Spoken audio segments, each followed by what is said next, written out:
안녕하세요. 오늘의 데일리 뉴스레터에 오신 것을 환영합니다. 한국의 전면적인 지원은 아프리카의 한 나라, 말라위 국민들의 삶을 완전히 변화시켰습니다. 가난한 나라였던 말라위는 한국의 첨단 농업 기술 덕분에 주요 식량 수출국으로 변모했습니다. 또한 군사 및 의료 지원과 대학 설립을 통해 한국은 말라위의 생활 수준과 경제를 크게 향상시켰습니다. 말라위 국민들은 한국에 대한 감사의 마음이 커서 두 나라 간의 특별한 관계와 감사의 상징으로 국기에 태극 문양을 추가하기로 결정했습니다. 아프리카 국가 중 하나가 자국 국기에 태극 무늬를 넣어 바꾼 뒤 한국에 편입할 수 있다는 폭탄 발표를 해 전 세계 언론들의 이목이 집중되고 있습니다. 이 파격적인 결정이 현실화될 경우 아프리카에 한국 땅이 생기는 놀라운 상황이 만들어지는 것으로 단순히 한국의 면적이 2배로 늘어날 뿐만 아니라 한국에 편입되면 가난한 국가가 얼마나 빠르게 성장할 수 있는지 전 세계에 증명할 수 있게 되고, 그렇게 되면 도미노 랠리처럼 한국에 편입하려는 국가들이 쏟아져 나와 한국이라는 나라는 걷잡을 수 없이 막강해질 수 있다는 전문가들의 의견이 나왔습니다. 말라위는 아프리카에서도 최빈국으로 인구 밀도가 매우 높은 미개발 국가입니다. 농업에 의존하고 있지만 국토의 13위 호수이기 때문에 농사를 지을 수 있는 땅도 그리 넓지 않습니다.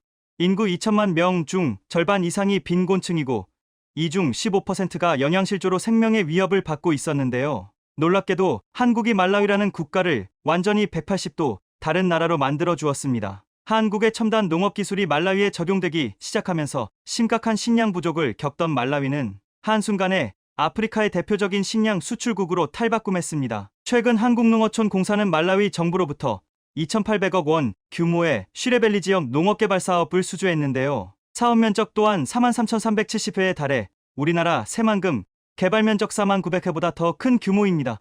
개발 지역 내 농지 개발을 위한 취수 구조물과 저류지 20개소, 수로 310km, 배수로 90.9km, 제방 56.2km, 도로 318km와 관계, 자동화 및 식수 개발 시설 등을 설계하고 현지 건설사 시공에 대한 감리까지 도맡게 됩니다. 공사 관계자에 따르면 공사는 2014년부터 말라위 정부에서 발주한 농촌 관계개발 프로그램과 은카타지구 관계 사업 등에 참여해 신뢰를 쌓았고, 우리나라 농업과 선진 인프라 기술을 소개하는 한편 말라위 농업농촌 변화를 위한 쉬레벨리 개발 사업의 타당성을 분석하고 청사진을 제시해 왔습니다. 이에 사업 실시 설계와 시공 감리를 위한 국제 경쟁 입찰에서 아프리카 대륙의 연구권을 가진 이탈리아와 독일 등 유명 기업들을 제치고 수주에 성공하는 쾌거를 거두었습니다. 이렇게 말라위 경제가 한순간에 급격한 성장세를 보이며 하루하루 끼니를 걱정해야 하는 말라위 국민들이 넘쳐나는 음식으로 이제는 식량 수출국으로 등극한 것인데요.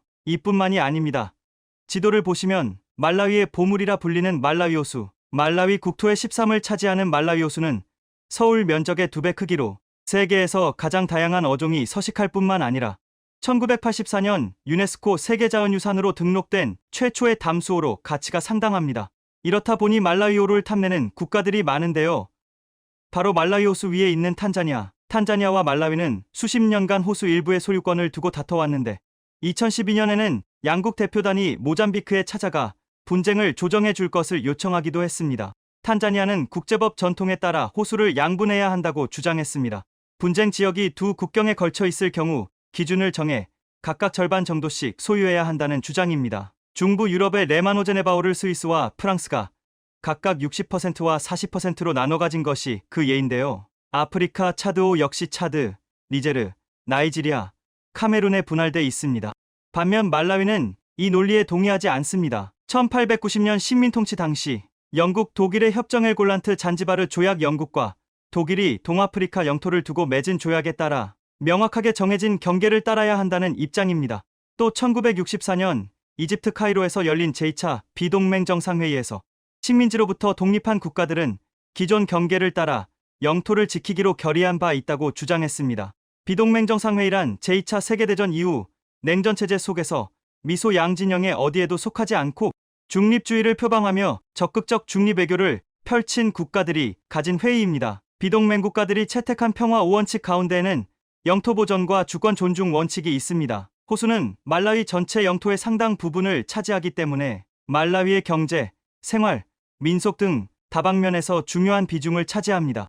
탄자니아 역시 고유종이 다양하게 서식하고 방대한 천연 자원을 가진 이 호수의 주권을 포기할 이유가 없습니다. 결국 말라위 정부는 지난해 이 문제를 국제사법재판소 ICJ에 회부하겠다고 밝혔지만 수십 년간 이 두 국가는 여러 차례 군사충돌로까지 이어질 뻔했습니다.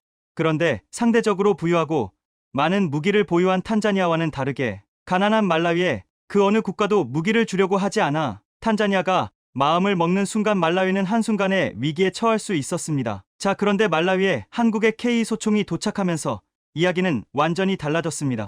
극한의 더위와 높은 습도에서도 깔끔하게 작동하며 놀라운 위력을 보유한 한국의 K-소총이 말라위에 도착한 것인데요. 한국 정부가 딱한 말라위를 위해 K 제품 수출을 결정하자 말라위의 군사력은 탄자니아 대비 갑자기 막강해졌고 탄자니아는 더 이상 말라위 침략은 꿈도 꾸지 못하게 됐습니다. 이렇게 한국이 한순간에 말라위를 구해준 영웅이 되자 말라위 국민들은 한국에 열광하기 시작했습니다. 심지어 말라위의 라자루스 차퀘라 대통령은 한국의 도움에 감사를 표하며 한국이 보여준 놀라운 성취는 무조건 본받아야 한다. 말라위도 한국을 따라하자 라고 외치며 이렇게 말라위 국기에 태극 문양을 넣겠다고 선언했습니다. 그러면서 그는 한국이 말라위에 베푼 것에 비하면 이 정도는 아무것도 아니다라며 향후 말라위가 한국이라는 국가에 편입되는 의사도 내비쳤는데요. 아무리 그래도 말라위가 한국에 이렇게까지 하는 것이 오바하는 것 아니냐고 하는 분들도 계시지만 사실 그렇지가 않습니다. 한국은 극심한 식량 부족 국가였던 말라위를 식량 수출국으로 만들어 주었고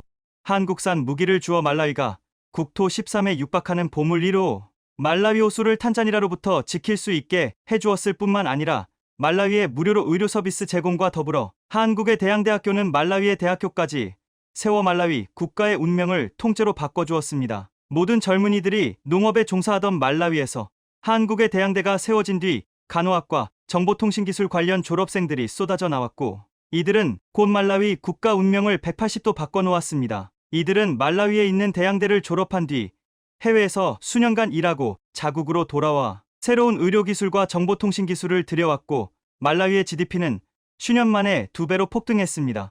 한 국가의 GDP가 수년 만에 2배로 뛴다는 것은 한국이 한강의 기적을 만든 뒤로는 그 어디에서도 볼 수 없었는데 말라위가 한국의 도움을 받고 다시 한번 기적을 보여준 것입니다. 졸업식을 참관한 조용덕 전 말라위 한인회장은 26일 연합뉴스에 아프리카 말라위에서 대학 졸업생들이 태극기를 들고 입장하는 모습을 보는 것만으로도 가슴이 뭉클했다라고 전했습니다. 해운사 대양상선의 정유곤 사장은 아프리카 최빈국 중 하나인 말라위 현지에 사제를 털어 2008년 대양누가병원과 2010년 대양간호대를 각각 설립했습니다. 2012년에는 대양 ICT 대학이 출범해 간호대와 함께 대양대학교로 발돋움했습니다. 대양간호대는 핀란드 대학과 양해각서의 모유를 맺어 매년 교환학생 프로그램을 운영하고 ICT 대학은 한국으로 졸업생을 보내 석박사, 과정 등 교수요원으로 키우고 있는 것으로 알려졌습니다.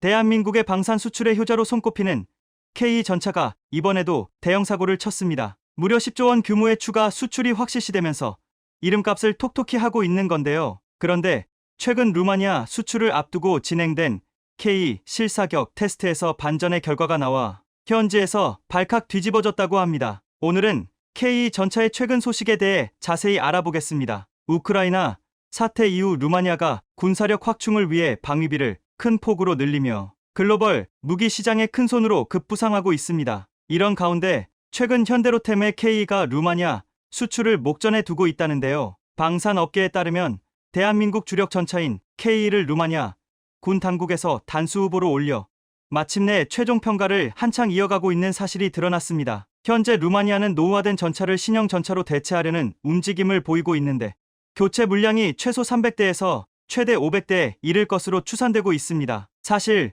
루마니아 전차 사업에서 K의 경쟁 기종이 있었는데 바로 미국의 에이브럼스와 독일의 레오파르트였습니다. 그런데 이들 전차를 제치고 K가 단독 후보에 오르며 수출이 가시권에 들어오게 됐습니다. 이렇듯 루마니아가 망설임 없이 K를 선택할 수 있었던 배경에는 다른 경쟁 기종과 상대가 되지 않는 뛰어난 성능을 보유하고 있기 때문입니다. 앞서 루마니아 군은 K에 대해 에이브럼스, 레오파르트 전차 가격의 절반밖에 되지 않지만 무게는 10톤이나 가벼워 기동성이 뛰어나고 화력도 상당하다고 극찬했었습니다. 실제로 루마니아 군이 계산한 결과 K 전차의 가격은 최대 200억 원 규모지만 반면에 에이브럼스와 레오파르트의 가격은 각각 400억 원으로 여기에 옵션을 더하면 추가 비용이 더 드는 것으로 추산됐습니다. 이렇듯 비싸기만 하고 성능도 그저 그런 전차를 구매하는 국가는 전 세계 어느 곳도 없을 것입니다. K에 흠뻑 빠진 루마니아 정부는 K가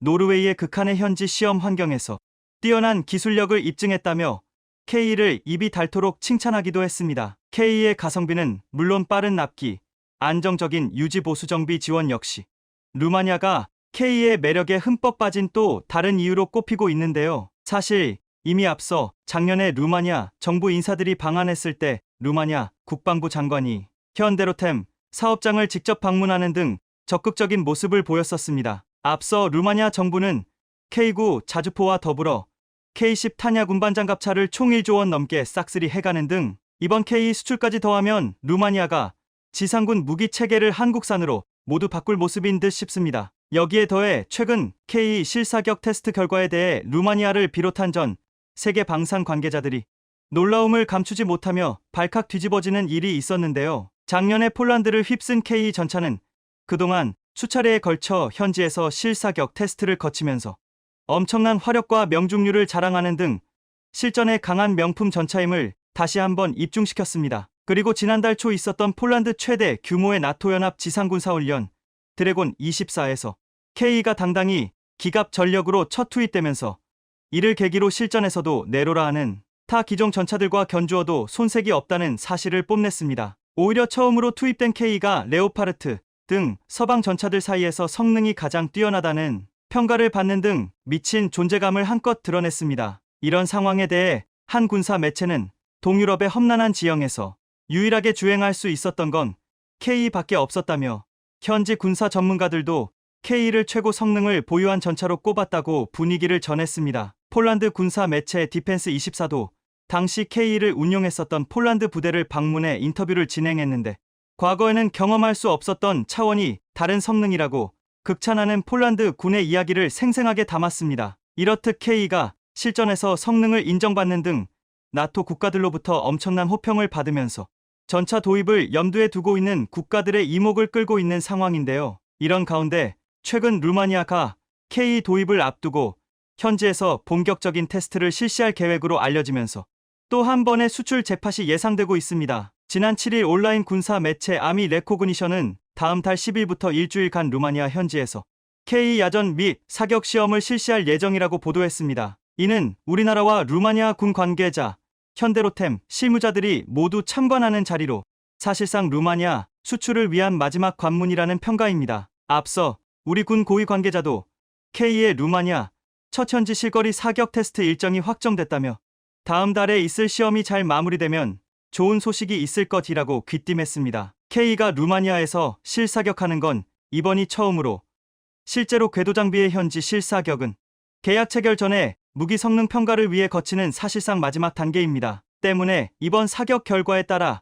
K 계약 금액과 대수 등 수출 규모와 시점이 구체화될 거라는 게 군사 전문가들의 견해입니다. 앞서 루마니아는 작년 7월 우리 국방부에게 자국의 군 현대화를 위해 300대의 K 전차가 필요하다고 이야기했었는데 이번 테스트 결과에 따라 수출 규모가 더 확대될 수도 있을 것으로 보입니다. 특히나 이번 야전 및 사격 시험은 단순한 장비 평가 절차뿐 아니라 루마니아와 한국 간 방산 계약 내용을 마무리하는 중요한 단계가 될 거라는 관측이 나오는 만큼 매우 중요합니다. 현재 현대로템의 루마니아 K 수주 목표 물량은 약 500대, 우리 돈 약 10조 원 전후로 알려져 있으며 이번 테스트가 잘 마무리된다면 단발성에 그치는 것이 아닌 지속적인 협력이 있을 것으로 보입니다. 여기에 더해 동유럽 시장에 K 수출 물꼬를 트게 한 폴란드에서도 여전히 K에 대한 엄청난 관심이 사라지지 않고 있다는데요. 현대로템이 폴란드와 820대 규모의 K 추가 수출 계약을 남겨둔 가운데 폴란드 현지에서 K를 언제 더 들여올지 관심이 높은 상황입니다. 주요 외신에 따르면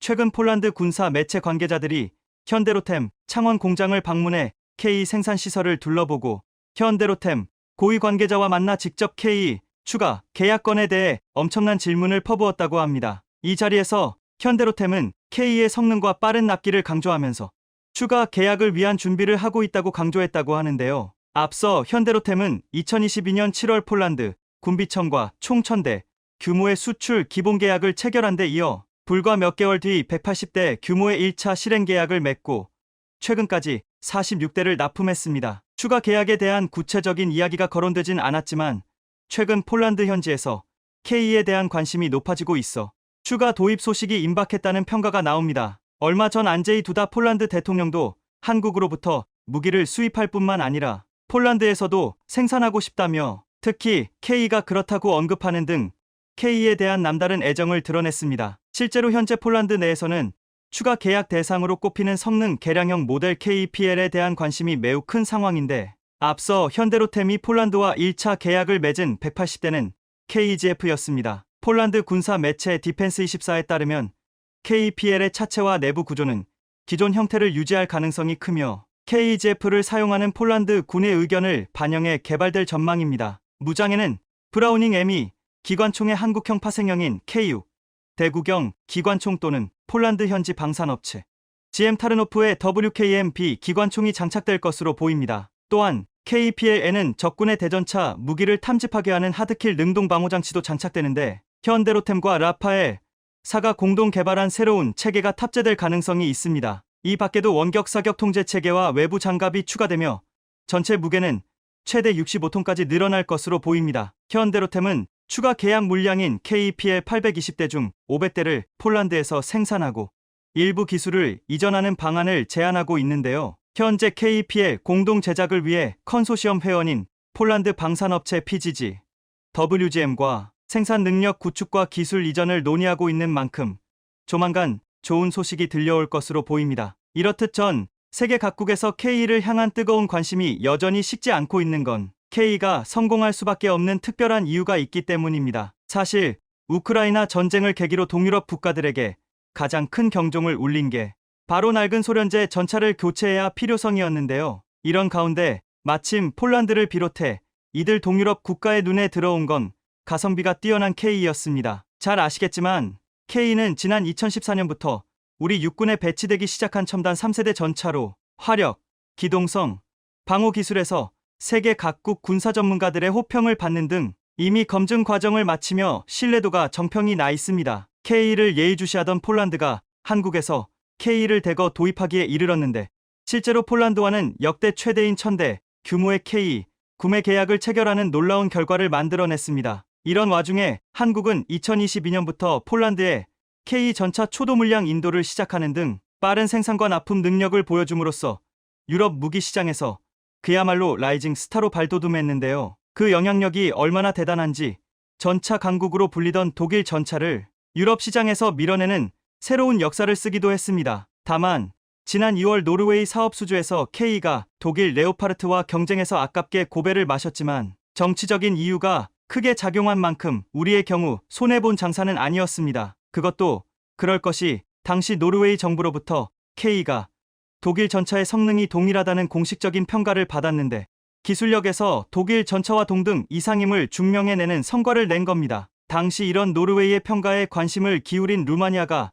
이번에 K 도입을 앞두고 있는 등 노르웨이 수주전을 계기로 K 수출 전망이 더욱더 밝아진 것으로 보입니다. 여기에 더해 동유럽권의 맏형 격인 폴란드가 한국에서 K를 대거 도입하는데 예의주시해온 대표적인 국가가 바로 체코인데요. 체코 역시 레오파르트는 1980년대 중반 생산된 구소련 T-72와 유사한 구형 모델이라며 K가 이를 대체할 차선책으로 급부상하고 있다고 평가하는 등 K에 남다른 애정을 보이고 있는 중입니다. 세계 방산 시장에서 존재감을 키우고 있는 K의 질주가 과연 언제까지 이어질지 관심 있게 지켜보겠습니다. 지난 18일 러시아는 오랜 기간 접전을 벌이던 우크라이나 동부 격전지 아우디우카를 점령했다고 선언했습니다. 세르게이 쇼이구 러시아 국방장관은 푸틴 대통령에게 아우디우카를 장악했다고 보고했으며 푸틴 대통령은 중요한 승리라며 치하했다고 하는데요. 아우디우카는 두 나라 모두 화력을 쏟아부은 최대 격전지로 꼽힙니다. 러시아 기갑부대의 무덤이라고 불릴 정도로 러시아가 엄청난 기갑부대와 군대를 무지성으로 쏟아부었지만 그간 모두 격퇴당하며 점령하지 못한 곳이었습니다. 하지만 결국 우크라이나도 버티는데 한계를 느꼈는지 전략적 철수를 단행한 것인데요. 러시아가 아우디우카에서 우크라이나군의 요새 역할을 했던 코크스 화학 공장까지 장악했다는 사실이 알려지자 아우디우카 점령은 기정사실이 되었습니다. 이 공장은 유럽에서 가장 큰 화학 공장 중 하나로 개전 초기부터 이곳을 장악하기 위해 두 나라가 수개월간 격렬한 전투를 벌였고 우크라이나군의 요새 역할을 해왔는데 러시아가 점령함으로써 아우디우카가 러시아에 의해 장악된 것이 기정사실화되었습니다. 결국 우크라이나군 총사령관은 SNS를 통해 아우디이우카에서 병력을 철수하고 있다고 인정했습니다. 푸틴은 중요한 승리를 거두었다며 자화자찬했지만 그동안 이 지역에 쏟아부은 기갑 손실을 생각했을 때 이제 겨우 체면치레를 한 셈입니다. 그런데 러시아는 무지성에 가까운 기갑, 돌격 부대를 투입해도 넘어오지 않던 철옹성 아우디우카를 대체 어떻게 점령한 것일까요? 알고 보니 엄청난 공을 들여 진행한 지하작전이 성공했기 때문이었습니다. 지난 3개월 동안 아우디우카에서 우크라이나군은 44대의 중장비 손실을 기록했는데 러시아군은 무려 574대의 중장비 손실을 기록했습니다. 아우디우카 전선은 러시아 기갑 부대의 무덤, 러시아군의 고철 처리장이라 불릴 정도로 러시아군 중장비가 많이 파괴된 전선이었습니다. 선두 장갑차가 파괴되자 패주하는 러시아군 병사들의 모습은 서방 언론들의 주된 조롱의 대상이 되곤 했습니다. 이처럼 러시아군의 물량 공세는 대단했지만 러시아 군인들의 숙련도 부족, 종이처럼 얇은 구식 기갑차, 러시아 군대의 대드론, 방공 부족 등으로 N차 공격은 모두 실패로 돌아갔습니다. 반면 우크라이나는 서방이 제공한 하이마스 등 신버전 무기들로 러시아군의 물량 공세를 막아내고 있었습니다. 그런데 교착 상태에 빠진 아우디우카 전선에서 러시아군은 놀라운 전술을 펼쳤는데 바로 지하 상륙작전이었습니다. 러시아군은 비밀리에 폐 파이프라인을 타고 우크라이나군 후방에 침투하는 작전을 실행했고 이 작전은 성공했습니다. 기갑들의 무지성 돌격을 상대하며 방어선만 지키던 우크라이나군은 갑자기 땅에서 솟아오른 러시아군을 만나고 상당히 당황했다고 합니다. 결국 러시아는 아우디우카 전선 남쪽 방어선에 심대한 타격을 입히는 데 성공했습니다. 엄청난 물량의 포격과 기갑 부대의 N차 공세로도 뚫지 못한 방어선을 보병, 부대 지하 상륙작전으로 뚫은 것인데요. 물론 이 폐파이프라인 지하 상륙작전은 러시아 군인들의 극한의 고생 속에서 달성한 작전이었습니다. 러시아 군인들은 소음을 내지 않기 위해 폐파이프라인에 있던 얼음물과 오물을 몇 주 동안 밤낮으로 청소했고 청소를 끝낸 이후에는 수백 명의 러시아군이 2km 길이의 폐파이프라인을 걸어서 통과해 아우디우카 남쪽 방어선에 큰 타격을 주었다고 전해집니다. 이후 러시아는 곧장 아우디우카의 길이 30km의 차르 열차 벽 세웠습니다. 점령지 구축이 들어간 것입니다. 차르 열차 벽에 사용된 열차는 러시아군이 점령지에서 훔친 것으로 보이는 2100량 이상의 화물열차가 동원되었습니다. 이 장벽은 향후 우크라이나군의 반격 시 러시아군의 방어선 역할을 할 것으로 보입니다. 아우디우카를 점령한 러시아는 계속해서 이 전선의 병력을 증원시키고 있습니다. 그동안 무수히 많은 기갑 부대와 죄수 용병까지 많은 손실을 본 러시아가 굳히기에 들어갈 것으로 보이는 가운데 우크라이나의 공격도 만만치 않아 이 전선에서는 더 많은 양측 군인들의 피해가 있을 것으로 예상됩니다. 그런데 이후 상황이 묘하게 흘러가기 시작했습니다. 러시아 국방부가 아우디우카를 완전히 점령했다고 한껏 기쁨에 차 있을 때 저 멀리 바다에서 우크라이나가 러시아 흑해함대에 괴멸적 타격을 입힌 것입니다. 여기에서 한 가지 드는 의문은 해군이 없는 우크라이나가 어떻게 러시아 흑해함대를 제압할 수 있었던 것일까요? 지난 14일 우크라이나는 흑해에서 러시아 군함을 격침했다고 발표했습니다. 러시아가 점령 중인 크림반도 남부 도시 알루카의 해안에서 해상드론 공격으로 러시아 군함을 격침시킨 것입니다. 우크라이나 당국이 공개한 영상을 보면 빠른 속도로 러시아 군함에 접근하는 해상드론의 앞부분이 보이고 결국 충돌하며 폭발하는 모습이 확인됩니다. 우크라이나가 쏜 마구라 V5 해상드론의 공격으로 러시아 군함 카이사르 쿠니코프의 왼쪽 측면에 구멍이 나 침몰한 것이었습니다. 이날 우크라이나군은 CNN과의 인터뷰에서 우크라이나군의 공격으로 러시아 흑해함대 3분의 10이 무력화됐다고 주장했습니다. 이처럼 러시아의 흑해함대가 우크라이나군의 주요 타깃이 되는 이유는 크림반도의 전략적 가치와 맞물려 있습니다. 지난 2014년 러시아는 전 세계의 비판에도 불구하고 흑해의 전략적 요충지인 크림반도를 강제 병합했습니다. 군사적으로 보면 크림반도에는 1년 내내 얼지 않는 부동항인 세바스토폴 항구가 있으며 러시아군은 이곳을 흑해함대의 주둔 기지로 활용 중입니다. 이번에 격침된 카이사르 쿠니코프함은 알루카 인근 해안에서 격침됐는데 이곳은 세바스토폴에서 불과 50km 거리에 있는 곳입니다.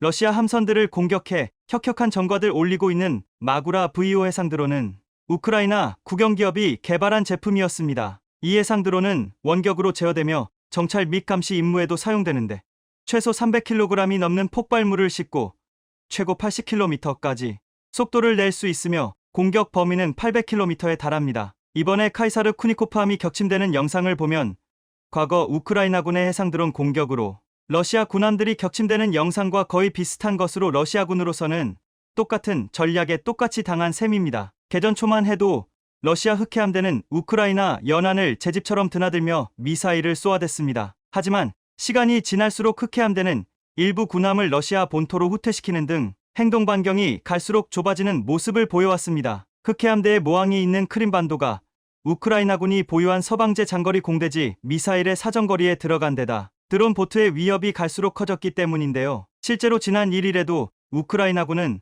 크림반도의 도누줄라프 호수에서 같은 해상 드론으로 러시아의 미사일 호위함인 콜베트함을 파괴했고, 얼마 전 우크라이나의 특수부대 요원들이 운용한 드론 보트 6대에 러시아 초계함 이바노베츠호가 격침되기도 했습니다. 그러니까 해군이 없는 우크라이나가 드론만 가지고 흑해에서 우위를 점한 셈입니다. CNN은 우크라이나는 사실상 자체 해군이 없지만 기술 혁신, 대담함, 러시아 무능으로 흑해 대부분에서 우위를 점하고 있다. 현재 우크라이나는 이 지역에서 러시아 전체 흑해함대의 3분의 1에 해당하는 러시아 해군 함정 20척 이상을 파괴하거나 무력화했다고 보도했습니다. 이들의 접근을 막는 적절한 조치를 취하지 않는다는 비판은 러시아 내부에서 계속되어 왔습니다. 하지만 적절한 조치 없이 계속 해상 드론에 당하고 있는 것인데요. 우크라이나는 흑해에서 전공 덕분에 오데사를 비롯해 흑해 항구에서 곡물 수출을 할 수 있는 해상 통로를 확보했습니다. 엄청난 군비 지출로 재정 수입이 바닥난 우크라이나 입장에서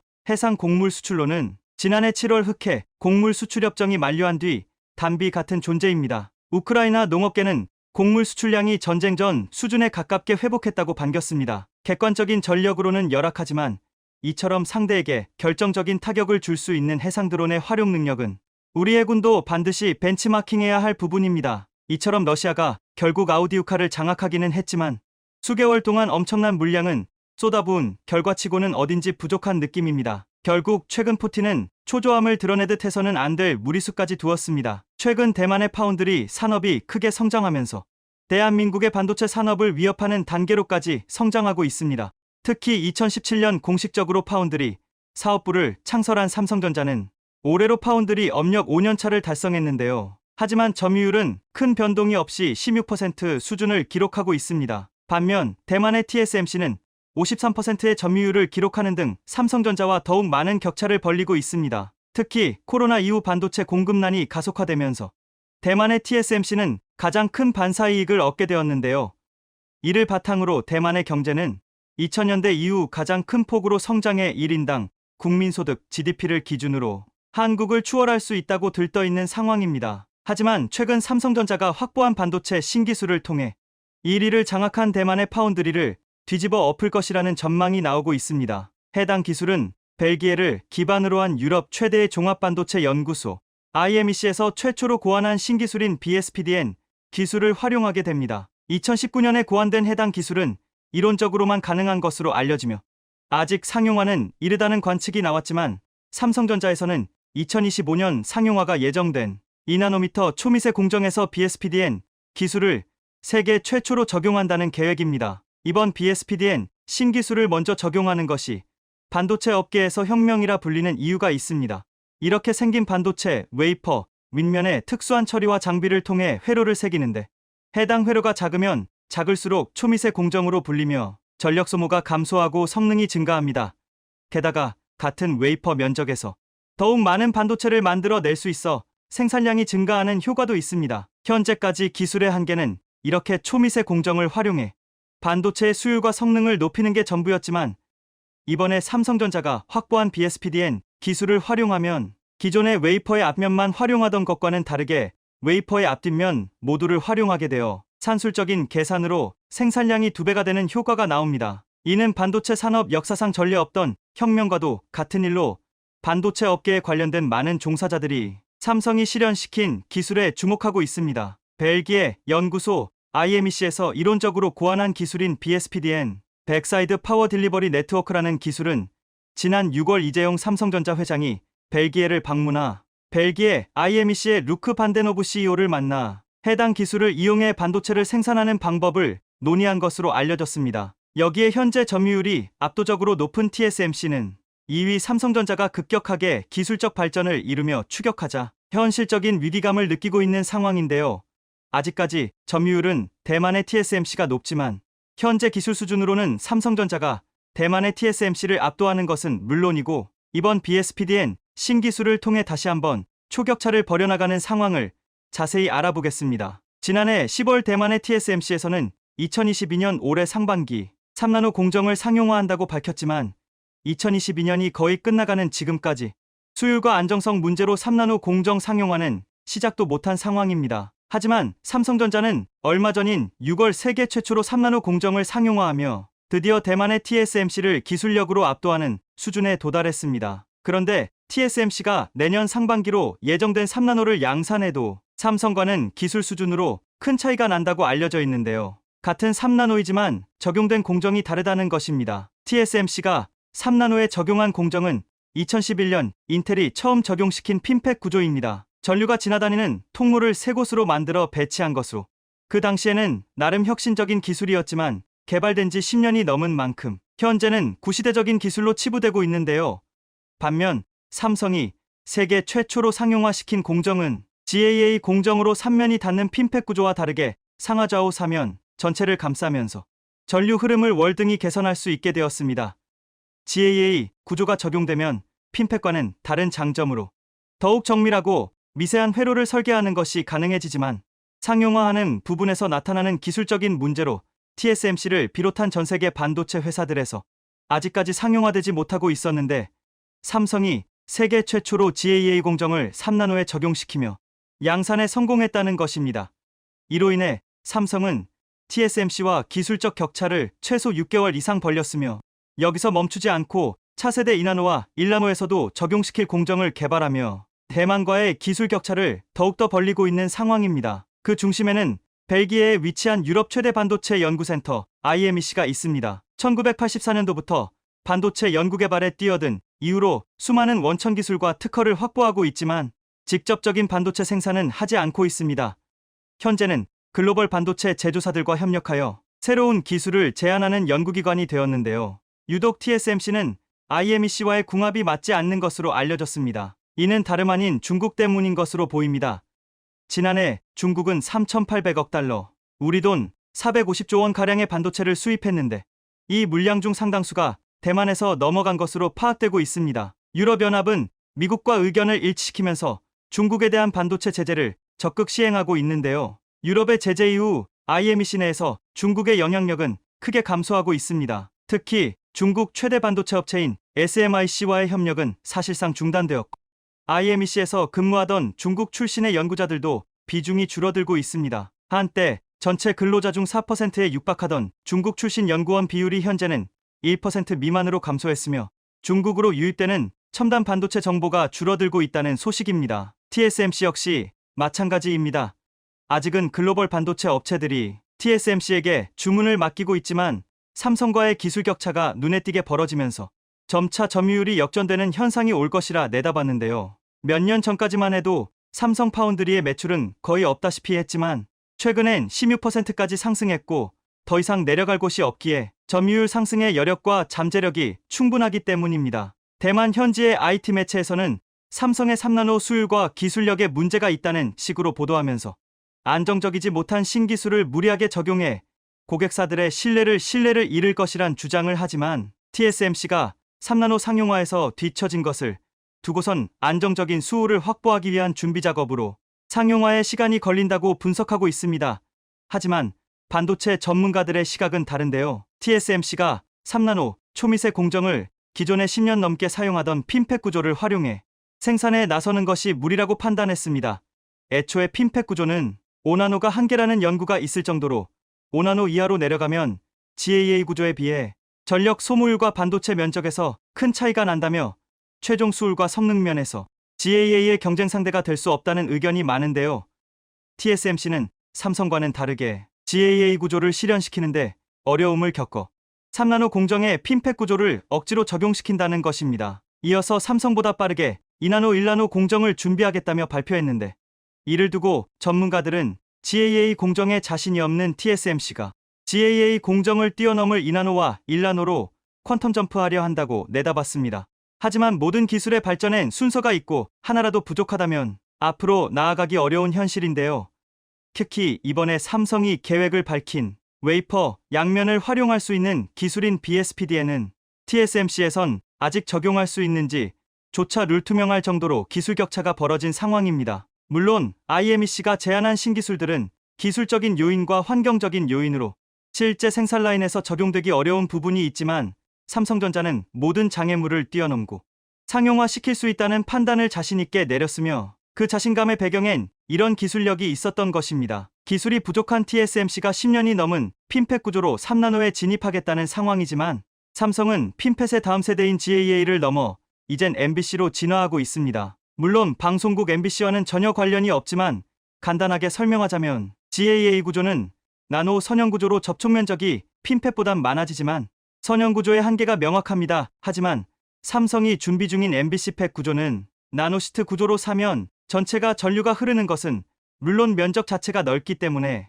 전류 흐름이 더욱 원활한 것은 물론이고 BSPDN과 같은 신기술과 결합하는 경우 시너지 효과를 일으켜 반도체 수율을 월등히 끌어올릴 수 있다는 것입니다. 이론적으로만 존재하던 반도체 수율 2배 향상 기술을 삼성전자가 현실화시키면서 TSMC는 초비상에 걸렸습니다. 현재는 TSMC가 더욱 많은 고객사를 확보하고 있지만 삼성의 주특기는 기술력을 앞세워 물량 공세로 치킨 게임을 하는 것입니다. 이번 신기술로 동일한 면적의 웨이퍼당 반도체 생산 개수가 늘어난다면 삼성은 경쟁사보다 저렴하게 제품을 공급할 수 있고 가격 경쟁력에서 우위를 점하게 됩니다. 따라서 현재 TSMC에 몰려있는 글로벌 고객사들이 가격 경쟁력과 품질을 쫓아 삼성으로 오게 될 것이며 이런 흐름은 3년 내지 5년 안으로 현실이 될 것이라는 전망입니다. 과거부터 삼성전자와 정면으로 경쟁하던 반도체 업체들은 이미 역사 속으로 사라지게 되었는데요. 대표적으로 일본의 반도체 업체들이 있습니다. 대만 TSMC는 현재 미중 갈등의 반사이익으로 많은 혜택을 보고 있지만 결과적으로 기술력 격차와 품질 및 생산단가 차이로 파운드리 1위 자리를 한국에 내주게 될 것입니다. 차세대 미세 공정 계획만 발표하고 상용화는 미루고 있는 TSMC와는 다르게 삼성전자는 2025년엔 2나노, 2027년엔 1.4나노 반도체 공정을 양산한다며 자신감 있게 발표하고 있는데요. 반면 TSMC의 2나노와 1.4나노 공정 도입은 삼성보다 최소 1년, 늦으면 3년 이상 오래 걸릴 것이란 주장이 나오고 있습니다. 삼성이 기술력 초격차로 TSMC를 추격하자 대만에서도 관련 기술 투자를 늘리며 대응하고 있지만 삼성과 R&D, 연구개발 투자 규모에서 차이가 벌어질 대로 벌어진 상황인데요. 이번에 2나노 비밀병기로 알려진 2배 복사 기술 BSPDN을 적용시킨 삼성이 글로벌 파운드리 시장에서 어떤 성과를 내게 될지 많은 관심이 쏠리고 있습니다. 시청해 주셔서 감사합니다.